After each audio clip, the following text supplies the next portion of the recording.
पुण्याचे पालकमंत्री अजित पवार असताना, महाराष्ट्र राज्याचे उपमुख्यमंत्री अजित पवार असताना ही कमिटी चौकशी करू शकेल का, निष्पक्ष चौकशी करू शकेल का? म्हणून माझी पहिली मागणी आहे की अजित पवार यांनी उपमुख्यमंत्री पदापासून आणि पालकमंत्री पदापासून ताबडतोब राजीनामा द्यावा। गेले काही दिवस म्हणजे 5 नोव्हेंबर पासून महाराष्ट्र गाजवणारा जो विषय आहे म्हणजे पुण्यातील अनधिकृत जमीन व्यवहार जो अमेडिया एंटरप्राइजेस LLP या कंपनीने केला, त्याचे अनेक खुलासे मी येत्या काही दिवसात करणार आहे। आज त्याची सुरुवात मला या GR पासून करायची। हा GR आहे ती जी समिती नेमली गेली आहे या व्यवहाराची चौकशी करायला, त्याच्यातल्या सदस्यांची।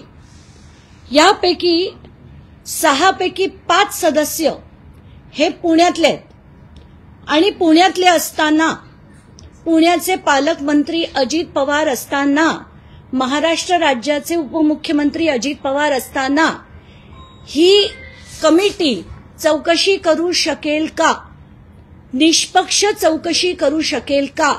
म्हणून माझी पहिली मागणी आहे की अजित पवार यांनी उपमुख्यमंत्री पदापासून आणि पालकमंत्री पदापासून ताबडतोब राजीनामा द्यावा।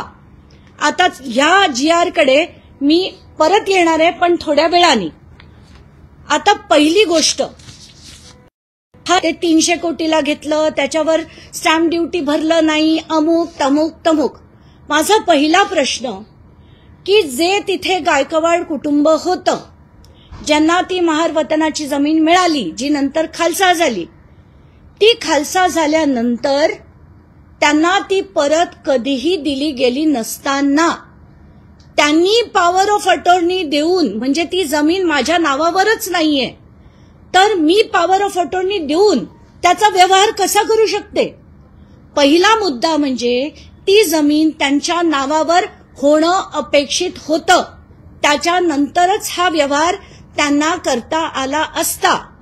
पण शीतल तेजवानी नावाची व्यक्ती ही 11,000 रुपये 30 डिसेंबर 2024 ला भरते, त्याचं पत्र ती कलेक्टरना पाठवते 30 डिसेंबर 2024 ला, आणि 30 डिसेंबर 2024 पासून कलेक्टर त्याच्यावर कुठल्याही प्रकारची कारवाई करत नाही।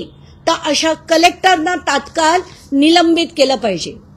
मुद्दा नंबर 2, ही जी so called power of attorney आहे ती सुद्धा रजिस्टर्ड नाही। तर कायदा असा म्हणतो की जेव्हा विक्रीचा व्यवहार असतो आणि विक्रीची सही करायची असते तर ती power of attorney he registered लागते, तर ही पॉवर ऑफ अटॉर्नी रजिस्टर्ड नव्हती। मुद्दा नंबर 3 जे आत्ता म्हटलं गेलं होतं, आणि हा अतिशय महत्वाचा मुद्दा आहे की हे जे सो कॉल्ड आम्ही कॅन्सल रद्द करून टाकतो, आम्ही तो चोरीचा माल परत देऊन टाकतो आणि पोलिसांना सांगतो आम्हाला पकडू नका। तर आता ह्या गोष्टी समजून घेणं गरजेचं आहे की कॅन्सलेशन ऑफ डॉक्युमेंट असेल तर त्याला जे गव्हर्न करणारे कायदे आहेत ते काय काय आहेत? तर त्याच्यात 5 कायदे आहेत।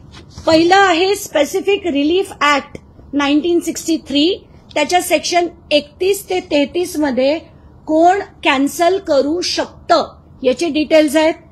दुसरं इंडियन कॉन्ट्रॅक्ट ऍक्ट, तिसरं रजिस्ट्रेशन ऍक्ट, चौथं सिव्हिल प्रोसिजर कोड आणि 5वं लिमिटेशन ऍक्ट।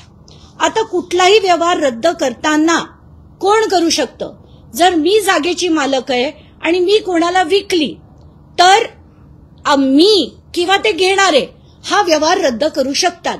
पण आताच्या घटनेला शीतल तेजवानी ही जागेची मालकही नाही, तिच्याकडे सही करण्याचे अधिकार नाहीयेत। ती जर पॉवर ऑफ अटॉर्नी सगळी वाचली तर तिला पॉवर ऑफ अटॉर्नी मध्ये त्या गायकवाड कुटुंबानी जे अधिकार दिलेत त्यात कुठले कुठले अधिकार आहेत?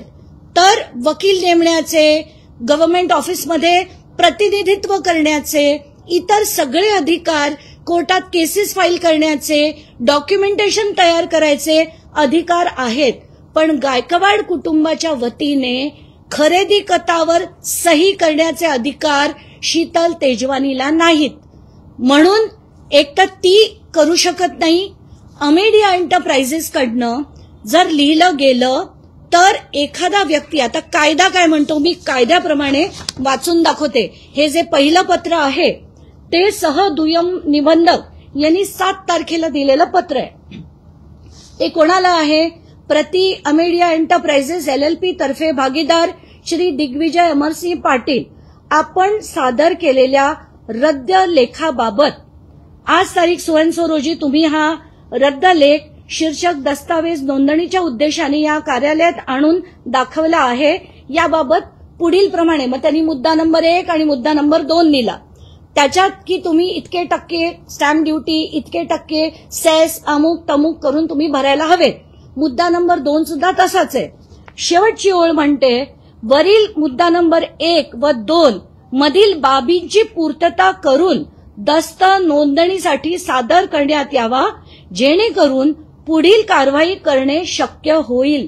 तर या विद्वान निबंधकांना सांगणं आहे की हा रद्द ना पार्थ पवार करू शकतात, ना त्यांची अमेडिया कंपनी करू शकते, ना शीतल तेजवानी करू शकते. कारण हे रद्द करण्याचे अधिकार या दोन्ही मंडळींना नाही. कारण त्यांच्याकडे जमिनीचेच अधिकार मुळात नाहीयेत. तर ही जर रद्द करायची असेल तर त्याचं प्रोसिजर आहे आणि ते प्रोसिजर असं आहे की सरकारनी कोर्टात म्हणजे सिव्हिल कोर्टमध्ये हा दावा करून मगच हे प्रोसिजर रद्द करण्याचं ते करू शकतात. म्हणजे हे आता जे बातम्या चालल्यात ना 42 कोटी रुपये देऊन ते सगळा व्यवहार करण्यात येईल, तर 42 कोटी रुपये देऊन कोणीही हा व्यवहार ना शीतल तेजवानी करू शकते, ना अमेडिया करू शकते, ना अजित पवार करू शकतात, ना देवेंद्र फडणवीस करू शकतात. कायद्याने हा व्यवहार रद्द होता येणार नाही. आता त्याच्यातल्या काही बाबी मी मुद्दाम वाचून दाखवते. Who can sick cancellation? The aggrieved person, म्हणजे जसं मी म्हटलं माझी जमीन असेल तर मी विकत घेणारा असेल तर तो, किंवा आमचे लिगल एअर्स, किंवा गव्हर्नमेंट अथॉरिटीज जर ही पब्लिक प्रॉपर्टी असेल तर. आणि जसं मी म्हटलं ही खालसा झालेली जमीन आहे तर हे फक्त रद्द करण्याचे अधिकार हे सरकारकडे आहेत. ते सुद्धा सिव्हिल कोर्ट मूव्ह केल्यानंतरच त्यांना करता येण्यासारखे आहेत. आता सेक्शन पहिलं मी स्पेसिफिक रिलीफ ऍक्ट तुम्हाला वाचून दाखवते. त्यात सरळ सरळ असं लिहिलंय की फ्रॉड करणाऱ्या अधिकाऱ्यांना हे करण्याचे अधिकार मुळात नाहीच आहेत. तर आता जर अमेडिया कंपनीने हा सरळ सरळ जो फ्रॉड केलेला आहे त्यांनी जर दस्तावेज कॅन्सलेशनचे म्हणजे रद्द करण्यासाठी मागणी केली असेल तर त्यांना तो हक्क नाही असं स्पेसिफिक परफॉर्मन्स ऍक्ट मध्ये सेक्शन 31 पासून सगळं लिहिलेलं आहे. त्याच्यातल्या पहिल्या सेक्शनमध्ये म्हणजे सेक्शन नंबर 16. आता हे जे मी बोलतेय ते सगळं माध्यमांकडे PDF मध्ये मी देणार आहे, ते तुम्ही तुमच्या चॅनलवर दाखवा. तर पहिला अधिकार personal bar to relief specific performance of contract can not be enforced in favour of a person. जर त्यांनी विलफुल फ्रॉड केला असेल अशा व्यक्तीला कॅन्सलेशनचा अधिकार नाही. दुसरं हे कोण करू शकतं तर याच्यात मुद्दा नंबर 32 मध्ये सरळ लिहिलेलं आहे की a court in its discretion if so adjust and order only then can it be cancelled. आता मुद्दा नंबर 2 रजिस्ट्रेशन ऍक्ट काय म्हणतं तर जसं मी कालपासून म्हणत होते की रजिस्ट्रेशन ऍक्ट मध्ये 2 गोष्टी आहेत, सेक्शन नंबर 81 आणि सेक्शन नंबर 82.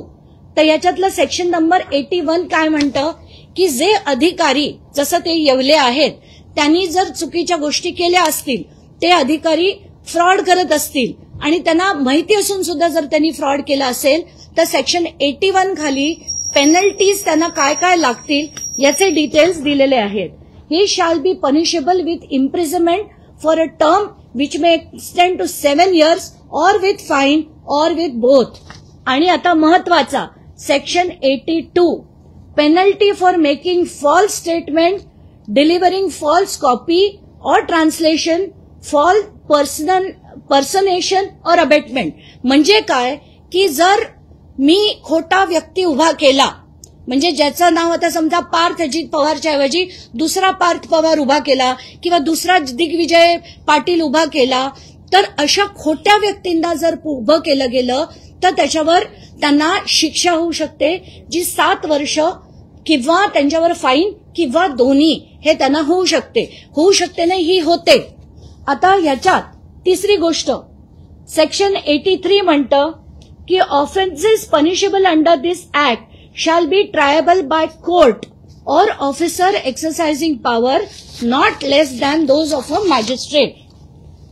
आता सगळ्यात दुसरा गंभीर विषय म्हणजे जो FIR, ज्याच्यात अमेडिया एंटरप्राइजेसचं नाव नाही, पार्थ अजित पवारचं नाव नाही, आणि असं सांगितलं की आम्हाला माहित नव्हतं. बावनकुळे तर येऊन म्हणतात की आम्हाला वाटलं ते ज्यांनी सही केली त्यांनी सही केली म्हणून त्यांच्या नावावर FIR केली. तर आता कायदा काय म्हणतो त्याच्याकडे आपण येऊया. तर अमेडिया एंटरप्राइजेस ही एक लिमिटेड लायबिलिटी पार्टनरशिप आहे. तर लिमिटेड लायबिलिटी पार्टनरशिप जेव्हा असते तेव्हा त्याचे जे कायदे आहेत ते लिमिटेड लायबिलिटी पार्टनरशिप ऍक्ट 2008 हे त्याचे कायदे आहेत. तर आता ही जी मी पूर्ण ऍक्ट तुमच्या पुढे वाचून दाखवते, त्याच्यातला सेक्शन 38 म्हणतो, आणि हे मुद्दाम ऐका, unlimited liability in case of a fraud.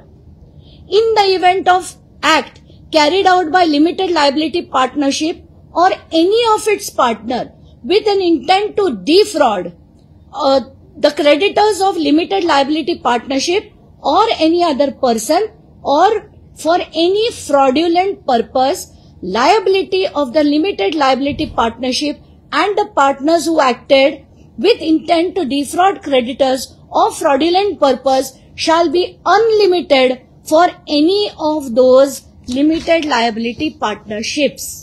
Now आता याचा अर्थ की, आणि त्याच्यात पुढे काय दिलंय, the extent of the partner unless established by limited liability partnership that such act, जर त्यांनी असं सिद्ध केलं पार्थ पवारनी की हे मला माहीतच नव्हतं, हे रजिस्ट्रेशन होणार आहे हे मला माहीतच नव्हतं, तरच फक्त दिग्विजय पाटीलवर ते येऊ शकतं. पण आत्ताच्या घटनेला आपण सगळ्या माध्यमांनी हा पेपर दाखवला आहे. याच्यात कायद्यानी अमेडिया एंटरप्राइजेस LLP, ज्याच्या दोन्ही पार्टनर्सच्या सह्या आहेत, ते म्हणतात की या व्यवहाराचे अधिकार हे आम्ही पूर्णपणे दिग्विजय पाटलांना देत आहोत. याचा अर्थ, आणि याच्यात पार्थ पवारची सही आहे, याचा अर्थ पार्थ पवारला आणि अमेडिया एंटरप्राइजेसला पूर्णपणे या व्यवहाराची कल्पना होती म्हणून. आणि खरं तर आपण सगळेच जण पहिल्याच दिवशी मी त्यांची जेव्हा डॉक्युमेंट्स काढले तेव्हाच कळलं की 99% पार्टनरशिप ही पार्थ पवारची आहे आणि 1% पार्टनरशिप ही दिग्विजय पाटीलची आहे. पण तरी सुद्धा FIR मध्ये त्याचं नाव घातलं गेलं नाही. हे नुसते वाचवण्याचे धंदे आहेत. आणि आता ही ऍक्ट ही मी तिथल्या पोलीस अधिकाऱ्यांना पाठवून देणार आहे. LLP ऍक्ट 2008 प्रमाणे त्यांची अनलिमिटेड लायबिलिटी आहे आणि पार्थ पवारवर देखील ताबडतोब हा FIR झाला पाहिजे. त्याच्यात पुढे असं दिलंय, without prejudice to any criminal proceedings which may arise under the law for the time being in force, the limited partnership and any such partner or designated partner or employee shall be liable to compensation to person who has suffered the loss, आणि provided that such a, परत तोच मुद्दा आहे की जर त्याला फक्त माहीत नसेल की हा व्यवहार होतोय तरच तो त्याच्यातनं बाहेर पडू शकतो, नाहीतर प्रत्येक पार्टनरला हे भोगावंच लागेल. याची जी शिक्षा आहे ती भोगावी लागेल. आता तिसरा मुद्दा, जर कोणीही सरकारी जमिनीत कुठलाही गैरव्यवहार केला तर त्याच्या लायबिलिटीज किती आहेत, तर त्याच्यावर लागणारे जे क्रिमिनल ऑफेन्सेस आहेत ते किती आहेत त्याचे मी डिटेल्स वाचून दाखवते. Criminal offences and punishment when government land is usurped by forging, manipulating documents, the perpetrators can be charged under several sections of the Indian Penal Code, including Section 420, 466, 468, 471, 441, 442, 447, and other relevant section for destruction of falsification of public documents.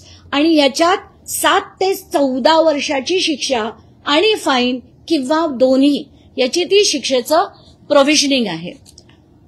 आता थोडा कमी महत्वाचा मुद्दा म्हणू, पण तोही तेवढाच महत्वाचा आहे की आता ही जी कमिटी बनवली गेली, जसं मी म्हटलं की याच्यात 6 पैकी 5 हे पुण्याचेच अधिकारी असताना पुण्याच्या पालकमंत्र्याच्या मुलाविरुद्ध ही चौकशी होऊ शकेल का?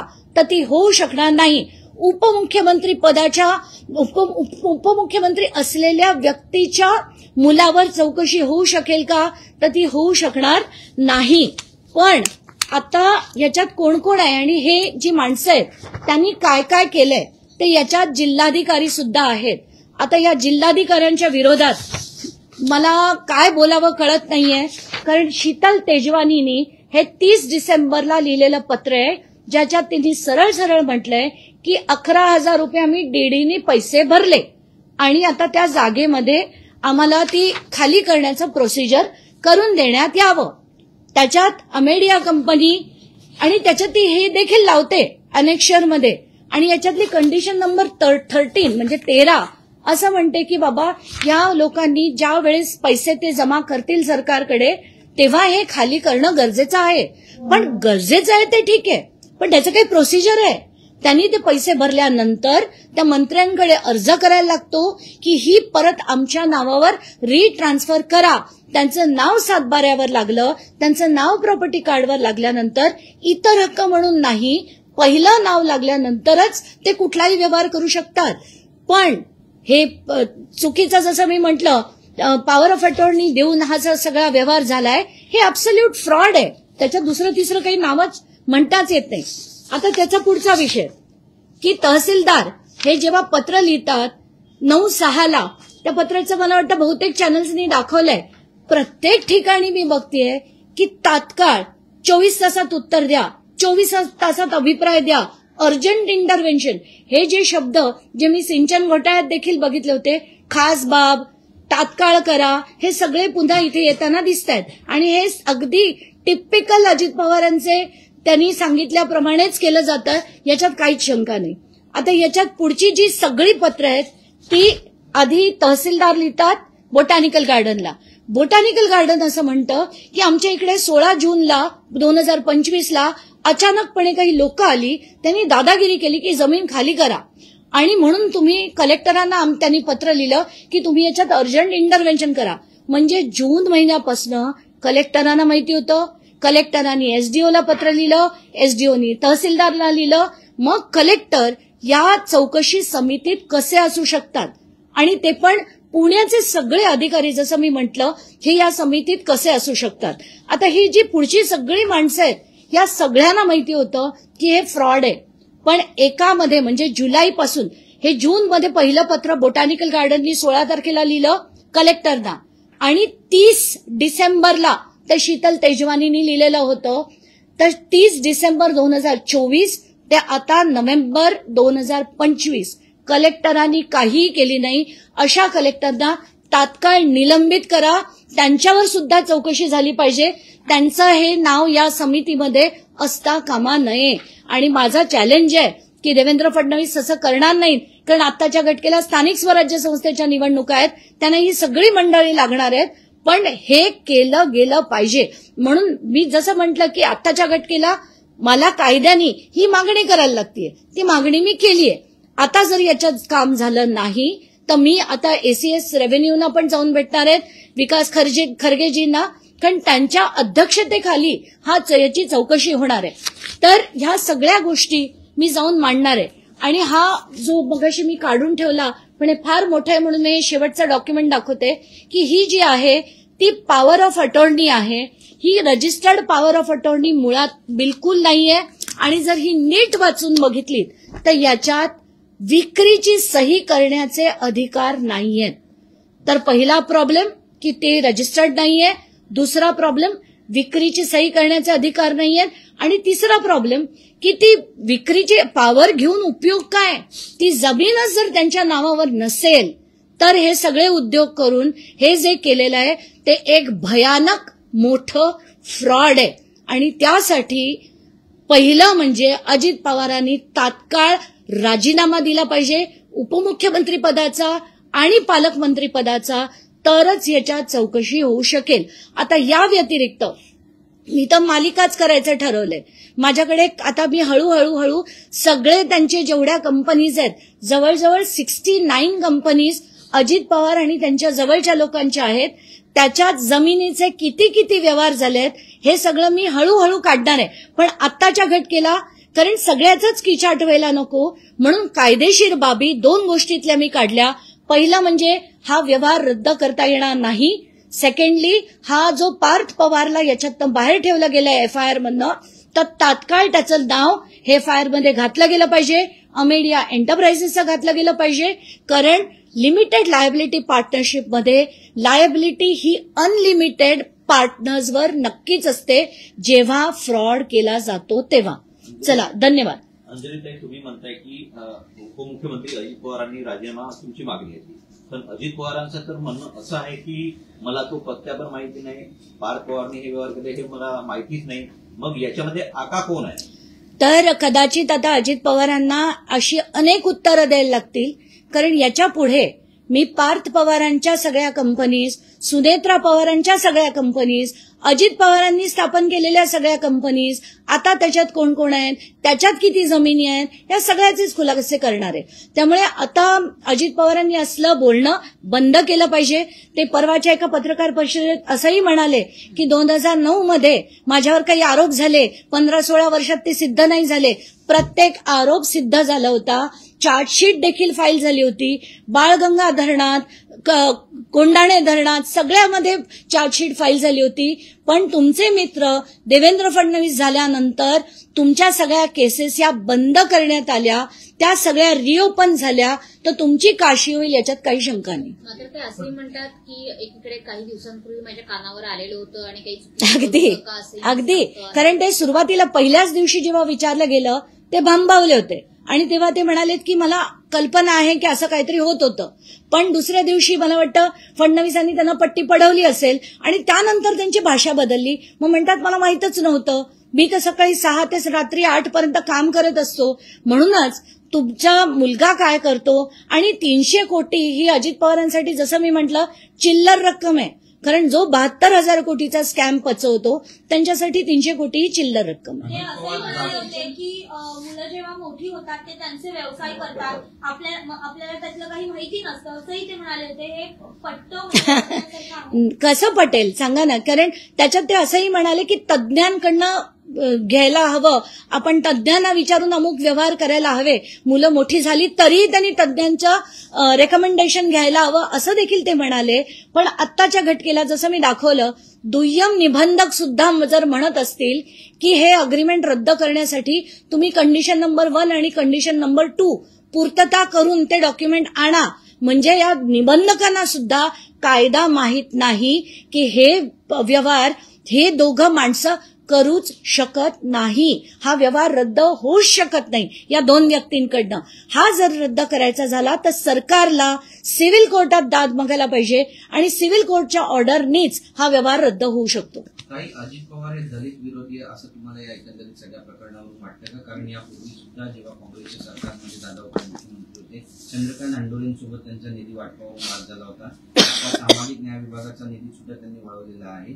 महारत्नाची जमीन हडपण्याचा हा प्रयत्न आहे, कसं पाहताय? मला असं वाटतं की जो माणूस स्कॅमवर स्कॅम करतो आणि तरी पण बिनधास्तपणे म्हणतो, म्हणजे त्यांनी सिंचन घोटाळा तर अख्ख्या महाराष्ट्राने त्याचा कीस फाडलेला बघितला, महाराष्ट्र स्टेट कोऑपरेटिव्ह बँकचा घोटाळा बघितला, सगळे साखर कारखाने कसे सगळे घशात घातले 5-5, 6-6 ते सगळे बघितले, जरांदेशवरवर ईडीची इन्क्वायरी चालली होती ती बघितली. ते ही माणसं ना, यांना फक्त पैसा पैसा आणि पैसा लागतो. मग तो कुठूनही यावा, कोणाकडनंही यावा, तो महार असो, कोणी खालच्या म्हणजे बाकीच्या याच्यातले असो, जातीतले असो, कुठल्याही जातीतले असो, धर्मातले असो, त्यांना कशालाचाही फरक पडत नाही. त्यांना फक्त दिसतो तो भ्रष्टाचार आणि पैसा आणि सत्ता. एकीकडे बावनकुळे असं म्हणतात की मला याच्याबद्दल काही माहित नाही, अजितदादा म्हणतात की मलाही कल्पना नाही. नाका घालून या सगळ्या गोष्टी चालल्या की त्यांचेही हात तिथे असते. नाही, आता बावनकुळेंना या सगळ्या गोष्टी माहित नाही. मग कलेक्टर यांना जे पत्र थेट डिसेंबरमध्ये गेलं होतं, त्यांनी ते वर कळवलं नाही. जर कळवलं असेल तर त्यांनी दाखवावं, नसेल कळवलं तर आपण बावनकुळेंना म्हणू शकतो, पण आत्ताच्या घटकेला हे प्रकरण त्यांना माहीत नाही असं मी मानू शकत नाही. आता काल मी असाही एक आरोप ऐकला की हे जे पेपर्स आहेत सुरुवातीचे ते शिंदे गटाकडनं लीक झाले होते, कारण शिंदेना काही मुख्यमंत्री पद हवं होतं म्हणून शिंदेकडनं लीक झाले.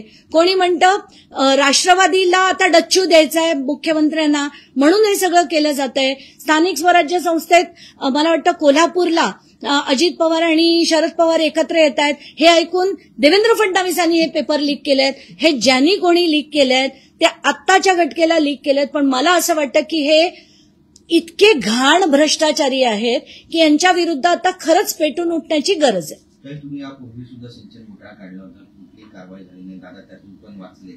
मला वाटतं या प्रकरणामध्ये दादांवर कारवाई होईल. मला दादा हा शब्द त्यांच्यासाठी वापरावा असा बिलकुल वाटत नाही.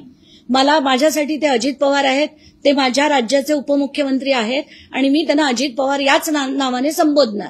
त्यांना मी कधी त्यांचा अनादर शब्दाने करणार नाही, पण आदर देण्याच्या पात्रतेचे ते नाही. आता निवडणुका जवळ आल्या की अशा प्रकारचे घोटाळे बाहेर येतात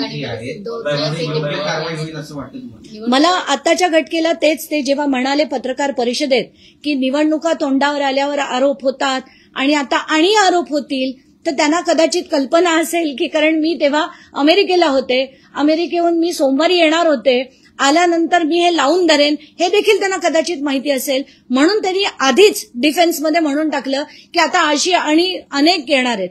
पण ती निवडणूक असो नसो, कधी सिंचन घोटाळा जेव्हा काढला तेव्हा 2012 काढला तेव्हा कुठलीही निवडणूक नव्हती. तर त्याच्यानंतरची जेव्हा जेव्हा आम्ही लढे दिले तेव्हा कुठल्याही निवडणुका नव्हत्या. तर हे सगळं म्हणणं ते लोकांच्या डोळ्यात धूळपेके दुसरं काही नाही. चला धन्यवाद, थँक्यू.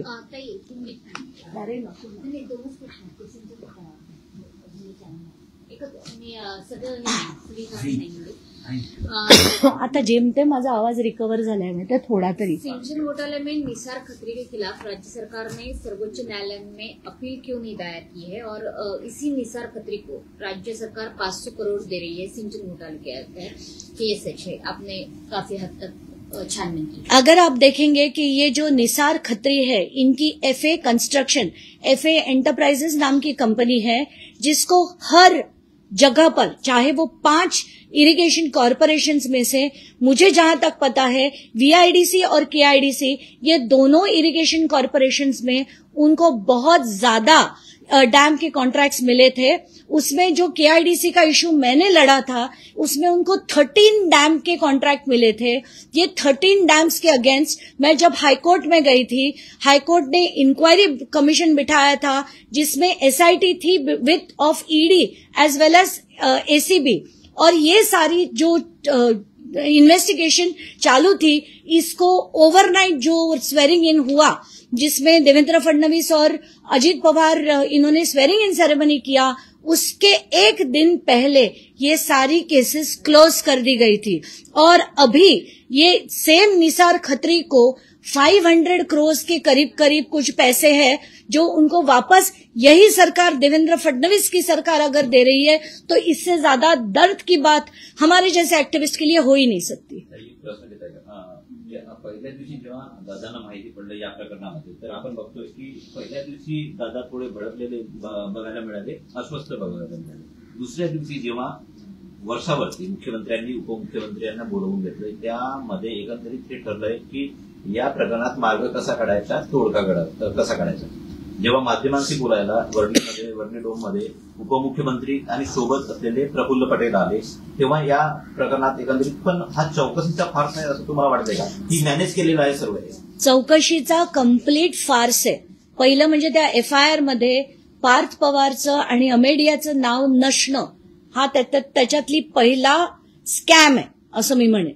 आणि देवेंद्र फडणवीस अतिशय हुशार आहेत. त्यांनीच यांना मार्ग सांगितला असेल की तुम्ही रद्द करण्याचा हे टाका, ऍप्लिकेशन टाका, आणि ते रद्द करण्याचं ऍप्लिकेशन टाकल्याबरोबर सगळ्या माध्यमांमध्ये आपण सांगून देऊ की हा विषय संपला आणि रद्द झालं. पण आता त्यांना कळेल की हे रद्द करता येणार नाही. ही सरकारी जमीन आहे आणि जसे मी सगळे कायदे वाचून दाखवले, कुठलेही 5 कायदे आहेत, 5, आणि एकही कायद्यात हे रद्द करता येणार आहे अमेडियाकडनं किंवा शीतल तेजवानीकडनं असं शक्यता नाही. ताई मराठीमध्ये ताई, निशार एकच- खत्रीचं करून घेऊ मला पण विचारलं. ताई काय सांगाल 500 कोटीच्या निधी आहे त्यांना निशार खत्रीला दिलं गेलं. मागच्या 10 वर्षापासून सेशन कोर्टामध्ये जेव्हा की घोटाळ्या प्रकरणी त्यांचे केस चालू कशा पाहतात? प्रत्येक प्रकरणात आता FA कन्स्ट्रक्शन आणि FA एंटरप्राइजेस नावाच्या 2 कंपन्या होत्या ज्यांना अफाट प्रमाणात सिंचनाची कामं मिळाली होती आणि त्या प्रत्येक ठिकाणी हा FA कन्स्ट्रक्शनचा निसार खत्री हा जेलची हवा सुद्धा खाऊन आला. 90 दिवस जेलमध्ये राहून जेव्हा चार्जशीट सुद्धा फाईल केलं गेलं नाही, बेलवर बाहेर आल्यानंतर चुपचापपणे डिस्चार्ज ऍप्लिकेशन ठाणे कोर्टात टाकलं आणि हे जे सगळं करत गेले त्याच्यानंतर त्यांनी सगळे परत कॉम्पेन्सेशन मागितलं.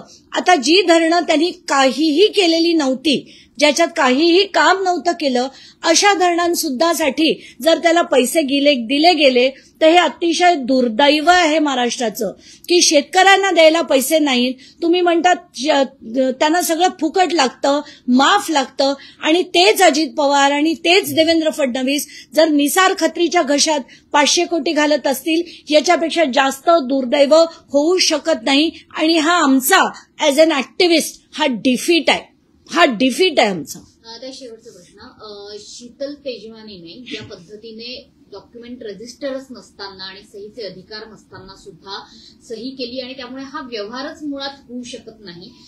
झी24 तासने जेव्हा हे डॉक्युमेंट्स सगळ्यात पहिल्यांदा समोर आणले आणि माध्यमांद्वारे सगळ्यांना दाखवले त्यावेळेस सुद्धा पार्थ पवार यांची या डॉक्युमेंट्सवर सही आहे आणि शीतल तेजवानीच्या नावाने हे डॉक्युमेंट्स आहे हे दाखवलेले आहे. मात्र हा जो व्यवहार झी24 तासने समोर आणलेला आहे हा व्यवहारच गैरलागू म्हणायचा का? आणि शीतल तेजवानी आता पळून देखील गेली आहे. आता याच्यातल्या सगळ्या मुद्द्यांवर बोलू. पहिलं म्हणजे शीतल तेजवानी हा व्यवहार करूच शकत नाही, कारण तो व्यवहार करण्यासाठी डॉक्युमेंटवर गायकवाड कुटुंबाचं नाव हे फक्त इतर हक्कात सातबाऱ्यावर आधी होतं, तो सातबारा बंद झाला. त्यानंतर जे प्रॉपर्टी कार्ड आलं त्याच्यात फक्त 29 नावं या कुटुंबाची आहेत. जवळजवळ त्याच्यात 350च्या वर नावं आहेत, कारण आता ही जी 271 नावं आपण बघितली त्याच्यापैकी जवळजवळ 50 लोक हे मयत झालेले आहेत. त्यांचे वारस त्याच्यावर लागल्यानंतर 350 ते 340 लोक आत्ता आहेत जे डॉक्युमेंट्स शीतल तेजवानीकडे नव्हते. आता मुद्दा नंबर 2, ते document power of attorney registered नव्हतं. मुद्दा नंबर 3 की हे अनरजिस्टर्ड डॉक्युमेंटमध्ये सुद्धा त्यांच्या वतीने सही करण्याचे अधिकार हे शीतल तेजवानीला नव्हते. आणि ही जर शीतल तेजवानी आज पळून गेली असेल तर तिच्या विरुद्ध शोध झाला पाहिजे, तिला अटक झाली पाहिजे, दिग्विजयला अटक झाली पाहिजे आणि पार्थ पवारला देखील अटक झाली पाहिजे. ओके.